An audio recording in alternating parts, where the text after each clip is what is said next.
Hi everyone, my name is Carly. The topic I'm going to talk about today is zoos should be banned. Why I think zoos should be banned. There is nostalgic allure surrounding the zoo industry. Growing up, many of us thought of zoos are ideal weekend destinations for family outgoings or inexpensive dates. Observing and taking pictures of the large collections of animals is something many zoo visitors look forward to, especially those who live in the city and don't frequently see exotic animals. Touring zoos have become somewhat of a national pastime. Currently, the U.S. boasts over 2,400 zoos and welcomes roughly 183 million visitors per year. Sadly, there is a ton of malpractice that goes on behind the scenes in order for these zoos to exist. Before any of the funny family photos in front of the faces-filling chimps are taken, animals are stripped from their natural habitat. Once destined to live a simple life in the wild, these animals are placed in an artificial environment that can't even remotely replicate their original homes. Some animals are indeed hustled by zoos for the sake of species conservation, but that is rarely the case. More often than not, animals are being captured and taken to zoos for the mere sake of profit. So this is the reason why I think zoos should be banned. Thank you for listening. Today our topic is zoos should be banned. We are the opposition, and my first argument is that there are good environments to protect animals.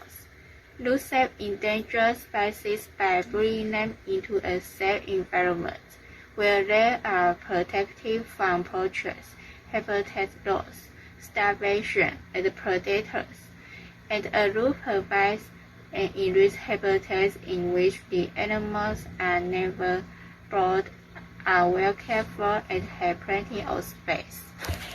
I think animals should live in the natural environment, not in glass cases that humans have built for them. Some animals panic and keep walking around because they are confined in a small place, and which is harmful to their body and mind. I don't think animals should be kept in zoos. If you really want to see these beautiful creatures very closely, you can also visit ecological conservation areas in the wild. A second point of debate is safer to see wild animals. If people want to see wild animals in real life, they can observe wildlife in the wild or visit a sanctuary. A true sanctuary doesn't buy, sell, or breed animals, but instead takes in unwanted, exotic pets, supplies animals from zoos, or enjoy wildlife that can no longer survive in the wild. Animals lovers go to wildlife sanctuaries because they can want to see animals up close and because they believe sanctuaries are in the business of taking care of animals that have nowhere else to go. Nobody knows exactly how many exotic animals now live in captivity in United States, so it's estimated that there are at least 5,000 tigers more than exist in the world. What is known is that many of these animals end up in wildlife sanctuary when they become too expensive and too dangerous for their owners to keep. This is Sandy, and in my perspective, I think although zoos can provide tourists to visit or people who want to know more about animals from a close distance, but the accident is inevitable. When the animals do something out of control, it might have potentially life-threatening, especially beasts. Not only us, but sometimes people will also kill the animals that shouldn't be killed in terms of protection.